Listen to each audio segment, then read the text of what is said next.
اللہ کا ہم شکر ادا کرتے ہیں کہ اللہ پاک نے آپ جیسے لوگ اس دنیا میں بھیجے اور جو علاج کر رہے ہیں اور لوگ اس سے فیضیاب ہو رہے ہیں، تو میں یہی کہوں گا سب کو کہ بھائی ادھر ایلوپیتھک میڈیسن کھانے کے بجائے اپنا نقصان کرنے سے بہتر ہے کہ آپ کی دوا لیں اور صحت یاب ہوں۔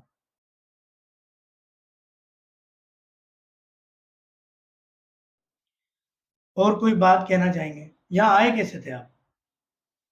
یہ بھائی ہے میرے چھوٹے، ان کے توسط سے آئے اچھا، تھے۔ یہ بھی کسی مرض کے لیے پہلے آئے ہیں شاید، آپ خود آئے ہیں یا کسی کو لائے تھے؟ انہی کے ساتھ آئے پہلے؟ تو آپ کو کس نے بتایا تھا پہلی مرتبہ؟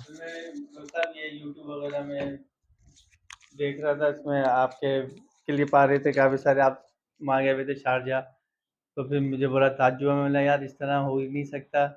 پھر بڑا وہ تھا کہ یار کسی طرح ڈاکٹر صاحب سے ملاقات کریں، آپ گئے ہوئے تھے، پھر آپ کا اپائنٹمنٹ لیا تو یہ بھائی کو میں لے کے آیا، ان کا ڈائلیسس کا مسئلہ تھا، ڈاکٹر نے کہا تھا ان کو ڈائلیسس کریں گے، SIOT ہم لے کے گئے تھے، انہوں نے کہا ہم ابھی ڈائلیسس پہ لگائیں گے، ہم نے منع کر دیا۔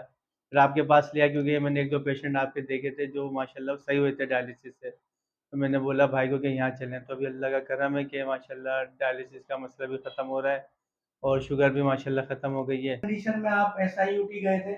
جی جی، وہ تو فوراً ڈائلیسس کا وہ کہہ رہا ہوں۔ انہوں نے کہا فوراً ابھی ہم لگائیں گے، ان کی جان کو خطرہ ہے، پر ہم نے اللہ سے مدد مانگی، پھر آپ کا تھا کہ بھائی ڈاکٹر صاحب کے پاس چلیں، ایک مرتبہ مل لیں، تو یہ کہ آپ کی ماشاء اللہ دوا سے 3-4 دن کی دوا سے بہت بہتری آئی ہے طبیعت میں، اور سب سے پہلی بات یہ کہ شوگر بھی ماشاء اللہ ان کی بالکل نارمل ہو گئی، ختم ہی ہو گئی، اور اب ڈائلیسس کا جو ڈاکٹر نے کہا تھا وہ بھی بہتر ہو گئی ہے طبیعت، صرف 3-4 دن کی دوا سے آپ کی۔ اللہ کا ہم شکر ادا کرتے ہیں کہ اللہ پاک نے آپ جیسے لوگ اس دنیا میں بھیجے اور جو علاج کر رہے ہیں اور لوگ اس سے فیضیاب ہو رہے ہیں، تو میں یہی کہوں گا سب کو کہ بھائی ادھر ایلوپیتھک میڈیسن کھانے کے بجائے اپنا نقصان کرنے سے بہتر ہے کہ آپ کی دوا لیں اور صحت یاب ہوں۔